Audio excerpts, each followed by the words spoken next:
अश्विनी जी देश के PIL man के नाम से मशहूर हैं। हाई कोर्ट और सुप्रीम कोर्ट में 150 से ज्यादा पीआईएल इन्होंने दायर की है। और शुरुआत में करना चाहूंगा उस बात से जो अक्सर अपने यूट्यूब वीडियोस में और मीडिया से जब भी बात करते हैं अश्विनी जी तो एक बात जरूर कहते हैं कि आज से 25 वर्ष के बाद आपको बचाने कौन आएगा। ये सवाल बहुत कम लोग आपसे पूछते होंगे, लेकिन अश्विनी जी अपने हर वीडियो में ये सवाल पूछते हैं कि आज से 25 वर्ष बाद आपको बचाने कौन आएगा। ना नेता आएंगे, ना अभिनेता आएंगे, ना पत्रकार आएंगे, ना सामाजिक कार्यकर्ता आएंगे, ना जज आएंगे, ना वकील आएंगे।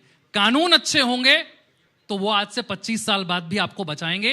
और ऐसे कई कानूनों की लिस्ट अश्विनी जी ने तैयार कर रखी है जिसे वो कहते हैं कि ये महाघटिया कानून है, इन्हें अभी के अभी बंद कर दीजिए।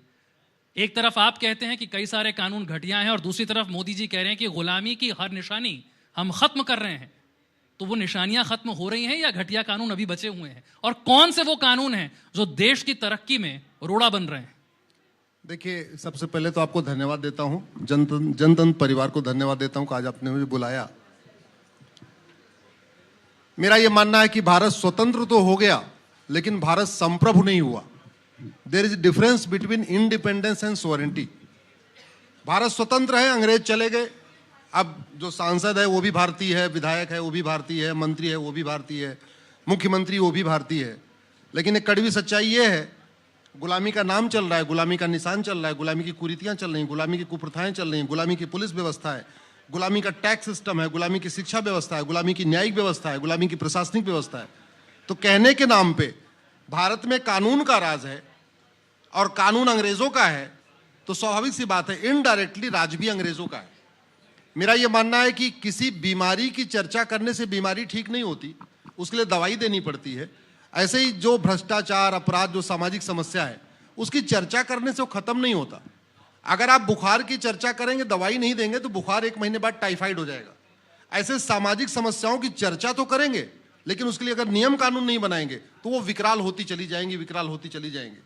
जहां तक आपका पहला सवाल था कि 1947 या 25 साल बाद, ये तो इतिहास गवाह है। 1805 में दुर्योधन का ननिहाल जहां पे है गंधार, वहां प्रधानमंत्री थे पंडित नंदराम टिक्कू, और 1825 में 20 साल के बाद परिवार सहित कहां गायब हो गए पता नहीं चला। जनता तो छोड़ दिए, पंडित नंदराम टिक्कू का परिवार गायब हो गया गंधार से। तो ये कुछ सच्चाई है, ये कुछ कड़वी बातें हैं। मुझे लगता है कि फैक्ट को एक्सेप्ट करना चाहिए। बड़ी सीधी सी बात है, गांधी जी ने केवल वर्तमान भारत को थोड़ी आजाद कराया था। गांधी जी, नेताजी, सुभाष चंद्र, चंद्रशेखर, भगत सिंह, आजाद, सुखदेव, राजगुरु, उन्होंने केवल वर्तमान भारत को आजाद नहीं कराया था, उन्होंने पाकिस्तान को भी आजाद कराया था, उन्होंने बांग्लादेश को भी आजाद कराया था। पाकिस्तान में गांधी जयंती होती है क्या? पाकिस्तान में नेताजी की जयंती होती है क्या? चलो, गांधी जी, नेताजी तो इस वाले भारत के थे। भगत सिंह तो पैदा भी उसी पाकिस्तान में हुए, फांसी भी उसी पाकिस्तान में हुई। तो भगत सिंह की जयंती, शहीद दिवस पाकिस्तान में क्यों नहीं मनाया जाता? ये सोच का है और ये सोच अच्छी नहीं है। मेरा ये मानना है, आदिकाल से 2 तरीके की सोच रही है दुनिया में। एक सोच है वसुधैव कुटुंबकम की, एक सोच है नारी तू नारायणी की, एक सोच है यत्र नारस्ति पूज्यते रमन्ते तत्र देवता की, एक सोच है सर्वमंगल मांगल्य की, दूसरी सोच है एको हम द्वितीयो नास्ति। ये सोच राम के समय थी, राम रावण युद्ध हुआ। ये सोच महाभारत काल में था, कौरव पांडव युद्ध हुआ। तो 2 सोच में टकराव हमेशा रहा है। जब जब सत्य है तब तब असत्य है, जब जब धर्म है तब तब अधर्म है। तो धर्म अधर्म, सत्य असत्य का टकराव हमेशा चलता रहता है। बीजेपी कहे कि अब की बार 400 पार तो समझ में आता है, अश्विनी जी भी कहते हैं 400 पार, और आप उस 400 पार का मकसद कुछ और बताते हैं। आपके हिसाब से 400 पार का मकसद क्या है? क्या करना चाहते हैं 400 सीटें लाकर? बहुमत काफी नहीं है। देखिए, पहली बात तो मैं भारतीय जनता पार्टी का प्रवक्ता नहीं हूं। हां, मैं भारत का प्रवक्ता हूं। मैं भाजपा का प्रवक्ता नहीं हूं, बल्कि मैं भारत का प्रवक्ता हूं। और भारत का प्रवक्ता इसलिए कह रहा हूं कि हमारे साथ संसद में बहुत महापाप हुए। कायदे से जब स्वतंत्र भारत हो गया तो संसद में भारतीय संस्कृति को मजबूत करने, भारतीय परंपरा को मजबूत करने के लिए कानून बनाना था, लेकिन इसका उल्टा हुआ। भारत का संविधान बना था, उसमें भगवान राम का चित्र था, भगवान नटराज का चित्र था, भगवान कृष्ण का चित्र था, उसमें हनुमान जी का चित्र था, उसमें भगवान बुद्ध का चित्र था, भगवान महावीर का चित्र था, गौतम गुरु गोविंद सिंह का चित्र था, छत्रपति शिवाजी महाराज का चित्र था। लेकिन चूंकि बेटी को सेकुलर शब्द जोड़ना था, इसलिए पिताजी ने, नेहरू जी ने वो संविधान के चित्रों को निकलवा दिया। और अब की बार 400 इस बार इसलिए चाहिए कि अगर आप उन संविधान में दोबारा उन चित्रों को जोड़ना चाहते हैं तो आपको 2/3 मेजॉरिटी चाहिए लोकसभा में, 2/3 चाहिए राज्यसभा में। राज्यसभा में इस समय भी एनडीए के पास 117 है। तो रास्ता क्या बचा? रास्ता यह है कि आप लोकसभा राज्यसभा का ज्वाइंट सेशन बुलाइए, उस ज्वाइंट सेशन में 2/3 से पास कराइए। ज्वाइंट सेशन में 2/3 से पास कराने के लिए 521 सांसद चाहिए। अगर आप संविधान में दोबारा उन चित्रों को जोड़ना चाहते हैं, मैं रिपीट कर दे रहा हूं, तो आपको 2/3 बहुमत चाहिए लोकसभा राज्यसभा में। राज्यसभा में 2/3 हो ही नहीं सकता, अभी तो नॉर्मल मेजॉरिटी नहीं हुई। राज्यसभा में 121 सांसद चाहिए, एनडीए के 117 हुए हैं, तो 4 ऑलरेडी कम है। अब दूसरा क्या रास्ता? दूसरा ये रास्ता है कि आप लोकसभा राज्यसभा की ज्वाइंट बैठक बुलाइए, उसमें 2/3 से पास कराइए। उसमें 2/3 से पास कराने के लिए 521 चाहिए। अब 521 में से 117 राज्यसभा में है, यानी लोकसभा में आपको 404 चाहिए। इसलिए भाजपा ने तो अभी इस साल कहा है कि अब की बार 400 पार, मैं पिछले 2 वर्ष से कह रहा हूं अब की बार 400 पार, क्योंकि मुझे गुलामी की व्यवस्था खत्म करानी है। मुझे भगवान राम, भगवान नटराज, हनुमान जी, कृष्ण भगवान, महावीर, गौतम बुद्ध, सबका चित्र संविधान में वापस लाना है। और क्यों लाना है वो बता देता हूं। जब तक राम का चित्र संविधान में नहीं आएगा तब तक स्कूलों में रामायण आप पढ़ा नहीं सकते। जब तक कृष्ण का चित्र संविधान में नहीं आएगा तब तक आप भगवत गीता स्कूलों में नहीं पढ़ा सकते। जब तक हनुमान जी का चित्र संविधान में नहीं आएगा तब तक सुबह की प्रार्थना में आप हनुमान चालीसा करा नहीं सकते। तो आप दोबारा अगर गुरुकुल शिक्षा व्यवस्था, वैदिक शिक्षा व्यवस्था लागू करना चाहते हैं, जो बहुत जरूरी है, बहुत जरूरी है, उसके लिए आपको संविधान में संशोधन करना पड़ेगा, उन चित्रों को लाना पड़ेगा। इसके लिए अब की बार 400 पार। आपको सेकुलर शब्द हटाना है, फिर वही 404 चाहिए। 400 नहीं, 404 चाहिए। आपको धर्मांतरण रोकना है, आर्टिकल 25 से प्रोपोगेट शब्द हटाना पड़ेगा। प्रोपोगेट शब्द हटाने के लिए आर्टिकल 25 बदलना पड़ेगा। आर्टिकल 25 बदलने के लिए 404 चाहिए। आपको ये जो तुष्टीकरण चलता है माइनॉरिटी मेजॉरिटी के नाम पे, इसको ठीक करना है। आर्टिकल 30 खत्म करना पड़ेगा। आर्टिकल 30 चूंकि फंडामेंटल राइट है, उसको बदलने के लिए लोकसभा में 404 चाहिए, तब ज्वाइंट सेशन पे हो सकता है। अगर आपको नार्को पॉलीग्राफ ब्रेन मैपिंग बनाना है, आर्टिकल 20 बदलना पड़ेगा। आर्टिकल 20 बदलने के लिए भी 404 चाहिए। आपको समान शिक्षा लागू करना है कि गरीब अमीर की किताब एक हो, one nation one education board हो, हिंदू मुस्लिम पारसी ईसाई सबकी 10वीं तक की किताब एक हो, उसके लिए आर्टिकल 21 बदलना पड़ेगा। उसके लिए भी आपको 404 सीट चाहिए। आज जो व्यापार के नाम पे हुक्का बार खोले जा रहे हैं, डांस बार खोले जा रहे हैं, सुट्टा बार खोले जा रहे हैं, दुनिया भर की कहानियां चल रही हैं। अल्टीमेटली आज भारत का युवा 2 चीज से बर्बाद हो रहा है, नशे से बर्बाद हो रहा है और अश्लीलता से बर्बाद हो रहा है। अगर आपको नशा और अश्लीलता को रोकना है तो आर्टिकल 19 को बदलना पड़ेगा। आर्टिकल 19 को बदलने के लिए आपको 2/3 बहुमत चाहिए लोकसभा राज्यसभा में। वो तभी हो सकता है जब लोकसभा में 404 है। आपके फंडामेंटल ड्यूटी सब लिखा हुआ है, आपको क्या क्या पालन करना है, लेकिन जो पालन नहीं करता उसको दंड नहीं मिलता। तो दंड की भी, जो आदमी अपनी फंडामेंटल ड्यूटी न माने उसको दंड मिले, ये करने के लिए आर्टिकल 51 बदलना पड़ेगा। उसके लिए आपको 400 पार करना पड़ेगा। ये गुलामी की पुलिस व्यवस्था बदलना है, 1861 का कानून बदलना है, पुलिस एक्ट, तो आपको 400 पार करना पड़ेगा। आपको गुलामी की न्यायिक व्यवस्था बदलनी है, भारत का जो जुडिशियल सिस्टम है इसका भारतीयकरण करना है, तो उसके लिए भी आपको 312 बदलना पड़ेगा, आर्टिकल 312। तो ये जितने संविधान में संशोधन करने हैं वो नॉर्मल सामान्य बहुमत से नहीं आएंगे, उसके लिए 2/3 चाहिए। तो राज्यसभा में 2/3 तो हो नहीं सकता अभी।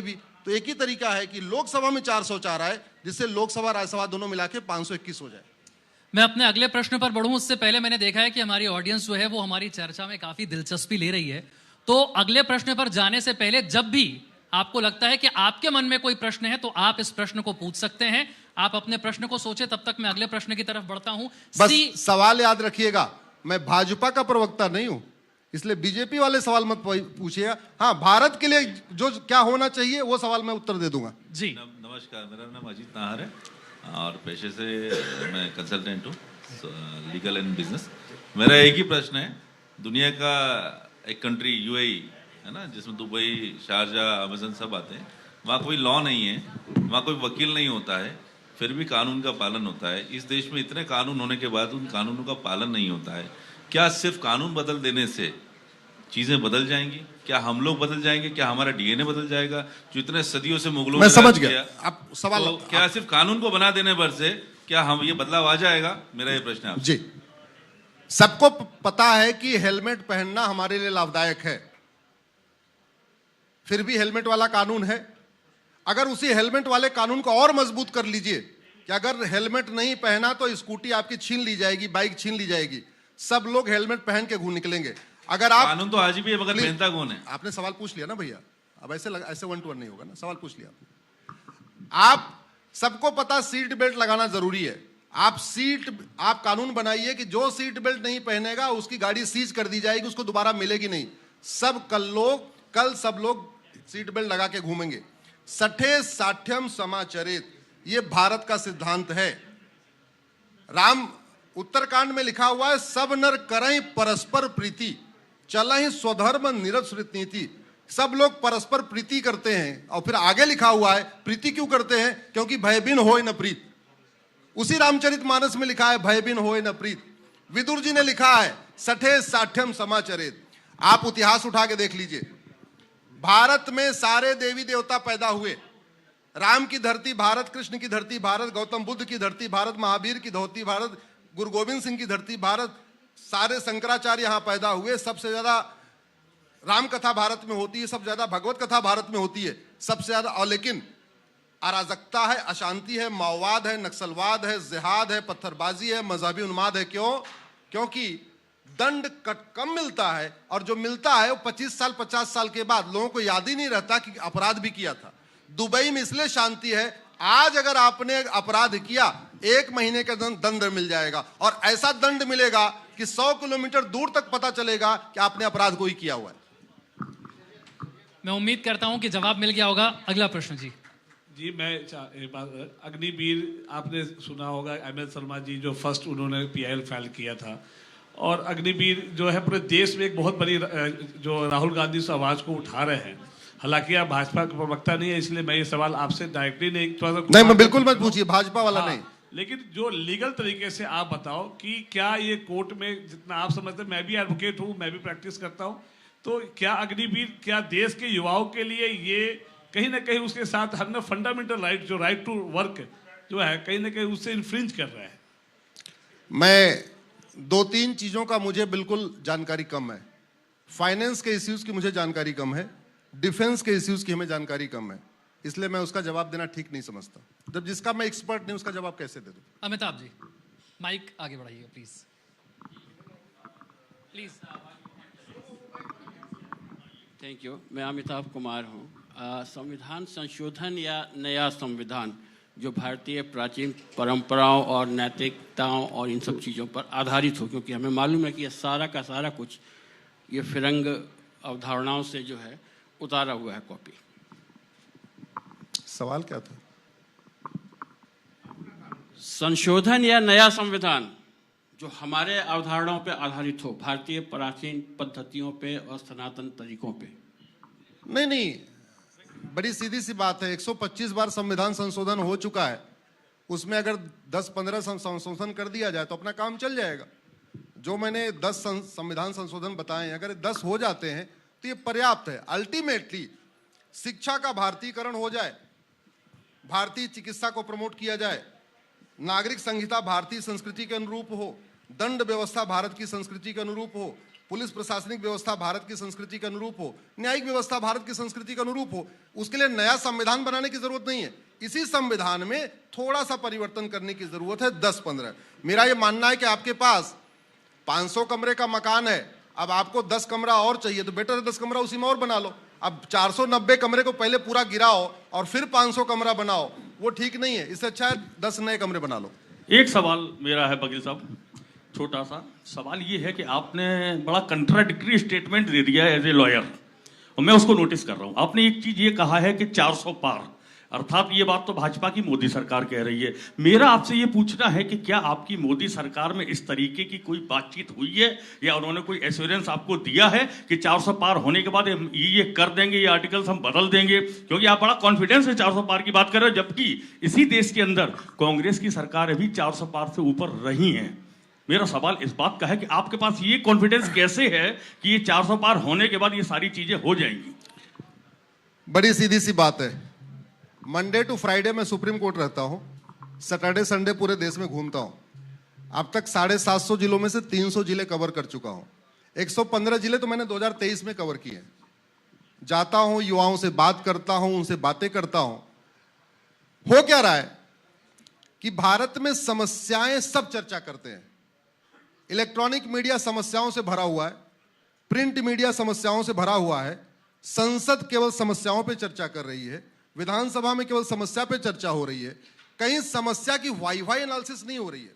आप किसी समस्या में 5 बार वाई लगाइए, अंत में आपको एक उत्तर मिलेगा, या तो कानून नहीं है या तो कानून घटिया है, बस, और कुछ उत्तर नहीं मिलेगा। एप्पल प्लीज, गरीबी है, मूल कारण यह है कि जब तक सरकार 2 करोड़ लोगों को स्वरोजगार दे पाती है, 10 करोड़ बेरोजगार पैदा हो रहे, 86,000 बच्चे रोज पैदा हो रहे, 3.25 करोड़ बच्चे साल में पैदा हो रहे। इसका मतलब क्या हुआ? 1.5 ऑस्ट्रेलिया की जनसंख्या 2 करोड़ है, भारत में 3.25 करोड़ बच्चे हर साल पैदा हो रहे हैं, तो लगभग 1.5 ऑस्ट्रेलिया हर साल भारत में पैदा हो रहा है। तो समस्या क्या है? बेरोजगारी। रूट का यह है जनसंख्या विस्फोट। अब बेरोजगारी पे चर्चा हो रही, जनसंख्या विस्फोट पे नहीं हो रही है। मिलावटखोरी पे चर्चा हो रही है। दिल्ली के लोगों की एज 10 साल कम हो चुकी है, मेरी भी एज 10 साल कम है, आपकी भी है।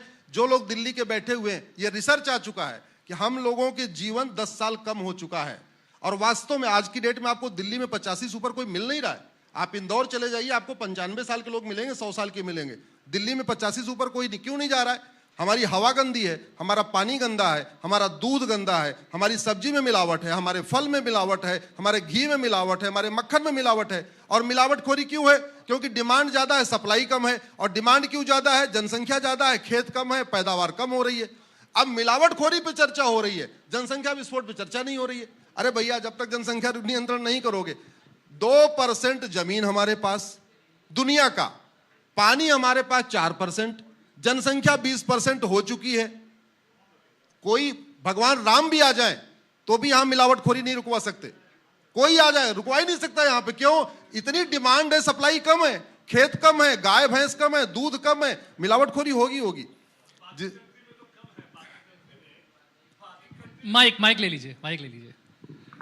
तो मेरा ये कहना है, मैं कुल मिला के जो आपको उत्तर ये देना चाह रहा था। अश्वनी सर, आप बहुत अच्छा बोल रहे हैं कि सब कुछ कमी है, मिलावट है, ये सब सही है। क्या आप जब देश, अब विकसित देश बनने की कोशिश कर रहे हैं, और आप विकसित देश कैसे बनेंगे?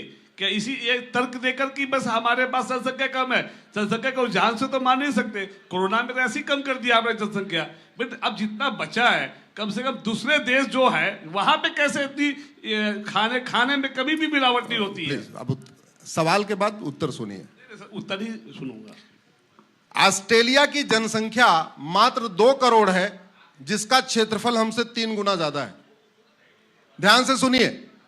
कनाडा का क्षेत्रफल, कनाडा की जनसंख्या मात्र 4 करोड़ है, जिसका क्षेत्रफल हमसे 3 गुना ज्यादा है।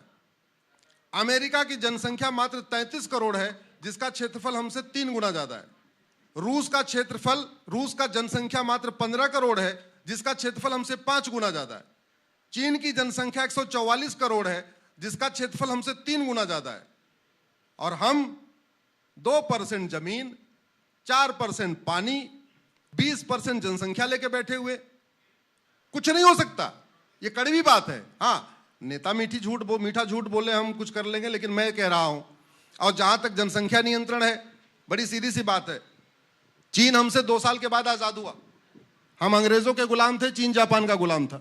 हम 47 में आजाद हो गए, चीन 49 में आजाद हुआ। चीन ने आजादी के बाद पहला काम किया, तत्काल उसने हम दो हमारे दो लागू कर दिया। 70 के दशक में आके देखा, हम दो हमारे देश में बात नहीं बन रही है, हम दो हमारे एक कर दिया। जब एकदम स्टेबल हो गया, फिर हम दो हमारे दो कर दिया। तो आज की डेट में उनका उनका क्षेत्रफल हमसे 3 गुना ज्यादा। हमें चीन से कभी तुलना करना ही नहीं चाहिए, क्योंकि उनका क्षेत्रफल हमसे 3 गुना ज्यादा। ऐसे कंडीशन में वहां वो पूरी तरीके से आत्मनिर्भर होते चले गए। हमारे पास रिसोर्सेज नहीं थे, पॉपुलेशन इतनी ज्यादा। आप खुद सोचिए, जब हमारी जनसंख्या 40 करोड़ थी तो भारत में 4 करोड़ गरीब थे, यानी मात्र 10% गरीब थे। आज हमारी जनसंख्या 145 करोड़ है और 81 करोड़ लोग गरीबी रेखा के नीचे हैं। 81 करोड़ लोगों को राशन देना पड़ रहा है। तो जनसंख्या, तो गरीबी कितनी हो गई? 65%। 40% में 4 करोड़, 40 करोड़ में 4 करोड़ गरीब, यानी 10% गरीब। आज 65% गरीब। तो गरीबी तो बढ़ रही है। क्यों बढ़ रही है? जनसंख्या बढ़ रही है। बड़ी सीधी सी बात है। आप यूपी बिहार की ट्रेन देख लीजिए या किसी भी रूट के देख लीजिए, पहले 10 ट्रेन थी, जितनी भीड़ थी आज 20 ट्रेन है, उतनी भीड़ है, भीड़ में कोई कमी नहीं आ रही है। ये कड़वी सच्चाई है।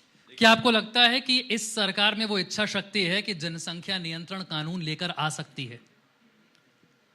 देखिए, 400 पार के बाद ही सही। मैं सरकार का प्रवक्ता नहीं हूं, नहीं, मैं पूछ रहा हूं न आपको मैं लगता भाजपा है? का प्रवक्ता हूं, लेकिन सरकार ने एक कमेटी, एक्सपर्ट कमेटी का गठन कर दिया है। कमेटी उस पर काम करना शुरू कर चुकी है। मेरा यह मानना है कि अगर प्रधानमंत्री मोदी जी जनसंख्या नियंत्रण कानून नहीं बनाएंगे तो कोई नहीं बनाएगा, और जनसंख्या नियंत्रण कानून नहीं बना तो भारत की किसी भी समस्या का समाधान नहीं हो पाएगा। इसलिए हमें पूरा भरोसा है। पहली बात तो यूनिफॉर्म सिविल कोड से भी थोड़ा सा फर्क पड़ेगा, लेकिन मूल है जनसंख्या नियंत्रण कानून। मेरी एक पीआईएल चल रही है इलीगल इन्फिल्ट्रेशन के ऊपर। जब मैंने 2017 में सुप्रीम कोर्ट में पीआईएल फाइल किया था, उस समय मैंने आंकड़ों के अनुसार बताया था कि भारत में 5 करोड़ घुसपैठी आ चुके हैं। सुप्रीम कोर्ट में पीआईएल फाइल होती तो एफिडेविट पे दिया जाता है, मुंह-ज़बानी बात तो होती नहीं है। उस समय 5 करोड़ थे। स्वाभाविक सी बात है, 7 साल पुरानी बात है, तो अब 5.25 करोड़ होंगे या 5.5 करोड़ होंगे, संख्या में वृद्धि हुई होगी। कैसे होता है पता है आपको? ये घुसपैठिए बॉर्डर पे 2000 रुपए दे के आते हैं, अंदर आते हैं, कॉमन सर्विस सेंटर पे जाते हैं, 2000 रुपए में आधार बनवा लेते हैं। फिर एक दलाल को पकड़ते हैं, 2000 रुपए में उनका राशन कार्ड बनवा देता है। फिर एक दलाल को पकड़ते हैं, 2000 रुपए में उनका बर्थ सर्टिफिकेट बनवा देता है। फिर एक दलाल को पकड़ते हैं, 3000 रुपए में ड्राइविंग लाइसेंस बनवा देता है। फिर एक दलाल को पकड़ते हैं, उनका वोटर आईडी में नाम जुड़वा देता है। फिर एक दलाल को पकड़ते हैं, बैंक में खाता खुल जाता है। फिर एक दलाल को पकड़ते हैं और बाकायदा वो वोट देना शुरू कर देते हैं। उसके बाद जब चूंकि वोटर बन गए तो जब इलेक्शन आता है तो जहां झुग्गी वहीं मकान, ये स्कीम लॉन्च होती है, उस स्कीम के अंतर्गत उनको मकान मिलना शुरू हो जाता है। ये कड़वी सच्चाई है। आज पूरे भारत की जो डेमोग्राफी बदल रही, बहुत बड़ा कारण ये है। तो घुसपैठ को हम तो देख रहे हैं, हम घुसपैठ पे चर्चा करते हैं, लेकिन घूसखोरी पे चर्चा नहीं करते। जबकि घुसपैठ का मूल कारण क्या है? घूसखोरी। घूसखोरी बंद हो जाए, घुसपैठ बंद हो जाएगी। एक कानून बना दिया जाए, घुसपैठियों की 100% प्रॉपर्टी जब्त करने, उनके मददगारों की 100% प्रॉपर्टी जब्त करने, उनकी सिटीजनशिप खत्म करने और उनको 10 से 20 साल सजा देने के लिए एनआरसी की जरूरत नहीं है। 80% घुसपैठिए खुद ही भाग जाएंगे। ये कानून कितना सड़ा हुआ उसका एग्जांपल आपको बताता हूं। हमारे पास सिटीजनशिप एक्ट है, 1955 में नेहरू जी ने बनाया था। उसमें सिटीजनशिप देने का भी प्रावधान है, लेने का भी प्रावधान है। आज तक 75 साल में किसी की सिटीजनशिप गई नहीं। किसी जासूस की, किसी गद्दार की, किसी देशद्रोही की, आतंकवादी की, अलगाववादी की, माओवादी की, नक्सली की, या किसी की भी सिटीजनशिप गई नहीं।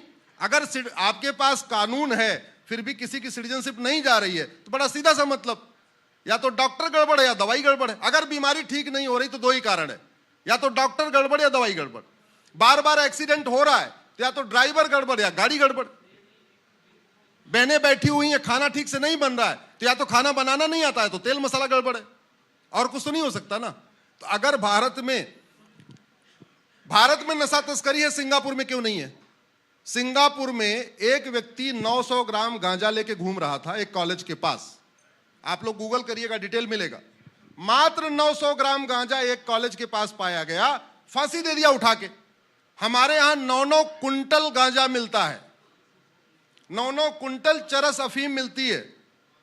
अभी 3,500 किलो तो कल ही मिला है, आज के फ्रंट पेज भी खबर है। आज तक बताइए किसी नशा तस्कर की नागरिकता गई? आज तक किसी नशा तस्कर को फांसी हुई? आज तक किसी नशा तस्कर की 100% संपत्ति जब्त हुई? हमारे देश में इतनी मानव तस्करी है, छोटी छोटी बच्चियों को उठा के बेच दिया जाता है। आप बताइए आज तक किसी भी मानव तस्करी करने वाले की सिटीजनशिप गई? किसी की 100% प्रॉपर्टी जब्त हुई? किसी को आजीवन कारावास फांसी हुआ? नहीं हुआ। तो इसलिए मैं कह रहा हूं, कानून अच्छा हो, व्यवस्था अच्छी हो, बिल्कुल लोग ठीक से चलते हैं। वही आदमी नॉर्मल ट्रेन में चलता है, मूंगफली खा के फेंकता है। वही आदमी फ्लाइट में चलता है, उसको पता है सीसीटीवी लगा है और पकड़े गए तो जिंदगी भर के लिए डिबार हो जाएंगे, कभी जहाज में उड़ नहीं पाएंगे। वो हमेशा नैपकिन यूज करता है, कभी मूंगफली खा के फेंकता नहीं है। क्यों? कानून कठोर है। अरे इंसान भी उसी तरीके काम करता है जैसे जानवर काम करते हैं। जहां जानवर को लगता है स्ट्रिक्ट एक्शन होगा वहां जानवर ठीक रहता है, इंसान को लगता है स्ट्रिक्ट एक्शन तो इंसान ठीक रहता है। बिल्कुल ठीक आपने कहा और बड़े अच्छे तरीके से आपने समझाया कि किन कानूनों को खत्म करने की जरूरत है और कौन सी ऐसी चीजें हैं जिसे लेकर कानून तो है लेकिन उससे कड़ाई से पालन नहीं किया जा रहा, उसे लागू नहीं किया जा रहा। और जो आपने कहा कि अगर अब की बार 400 पार हुआ तो बहुत सारी चीजें ऐसी हैं जो बदल जाएंगी। बहुत बहुत शुक्रिया, बहुत बेबाकी से आपने अपनी राय रखी।